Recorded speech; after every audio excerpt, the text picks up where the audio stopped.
Okay, so welcome to lecture 3. This is basically going to be over audio, how to record audio, and how to edit audio. So let's just jump in. So the first step that we have to do is we actually have to create an audio track. And if we remember from the previous lecture, we've actually got the track view up here. So I'm just going to click up here and make sure I hit none because I don't want any processing on this. And this format is actually going to be mono because I'm just going to be recording a DI bass today. And it's already an audio track. So if I click on here, we have instruments, we have buses. Buses are going to be the same thing as aux tracks, and we'll get more into that a little bit later. But we've got audio track. That's what we're going for. And this one is because it's a bass. I'm just going to name it bass. And then I'll hit OK, and it should load. Awesome. And before I even get started, I'm going to make it a different color because that is my bass. Now, what do we do now? Okay, so we've got the track made, but we want to make sure the input's correct.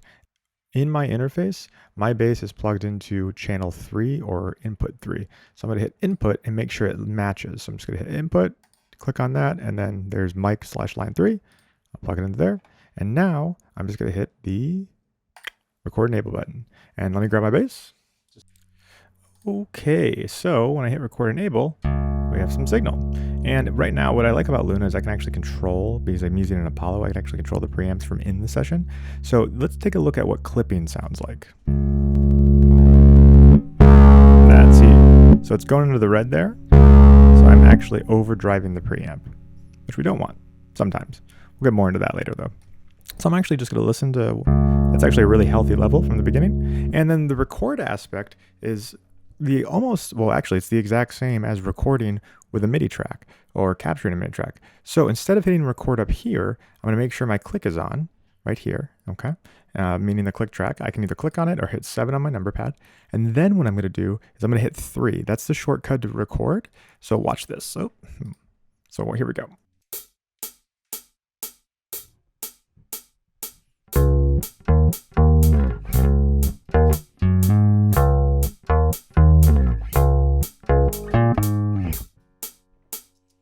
Okay, so we just have a few notes there that we just played. Now, some basics about audio editing. Again, we only have a handful of tools. Today we're going to be talking about the separation tools and the fade tools. Okay, so how do we actually separate a clip? Well, I'm going to click on the clip and just hit B. B is going to actually cut the clip, and then we can just move it around like we could for a MIDI track. No big deal. So let me just put that back together. Okay, now if I wanted to actually be a little bit more specific about things, meaning I wanted to get right up to where I started playing, I could click on the clip and then hit tab. That's known as tap transient, and it allows us to actually get right up on the note, which is great because if I hit B, now I can actually start moving notes around and get them exactly on the grid where we want them.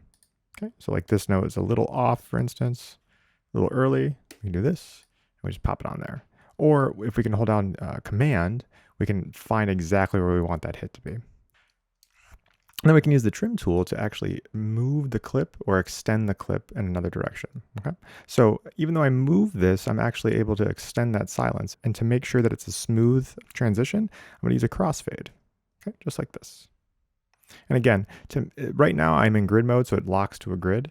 But if I hold Command, it actually puts it in slip mode, which that means there's no grid at all. I can move very smoothly, which is very helpful for fades.